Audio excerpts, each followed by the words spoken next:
మీరు కూడా నాలానేనా? ఎలా అని అంటారా? మూడో తరగతి చదువుకునేటప్పుడు అంటే మా పల్లెటూరులో ఆ బడిలో కూర్చొని మామిడి చెట్ల కింద హైదరాబాద్ గురించి, చార్మినార్ గురించి చదివేటప్పుడు అమ్మో! చార్మినార్ ఎంత పెద్దదో, ఎలా ఉంటుందో తెలుసా? దానికి భలే ఉన్నాయి 4 కొమ్ములు కొమ్ములుగా పైకి అనుకుంటూ ఆ స్నేహితులతో చెప్పుకుంటూ మనం చూడగలమా? పుస్తకంలో చూసినట్లే ఉంటుందంట అనుకుంటూ ఉండేవాళ్ళం. తిప్పి కొడితే 20 ఏళ్లకి హైదరాబాద్ వచ్చేసాం. ఈ డిగ్రీ చదివేటప్పుడు హైదరాబాద్‌లోనే చదువుకున్నా. అప్పుడు చార్మినార్‌కి ఎందుకొచ్చామంటే, గాజులు ఇక్కడ తక్కువ ధరకి దొరుకుతాయని చెప్పారని మా స్నేహితురాలు తోడుకి తీసుకొచ్చింది. అప్పుడొకసారొచ్చాను.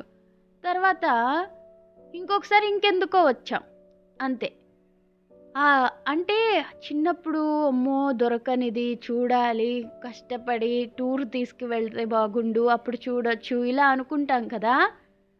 అలా అస్సలు ఉత్సాహం లేనే లేదు. హైదరాబాద్‌లోనే ఉన్నాం. ఏదో పని మీద తిరిగినప్పుడు అది ఇది చూడాల్సిందే గానీ, పని గట్టుకొని పోయి చూసింది ఏదీ లేదు.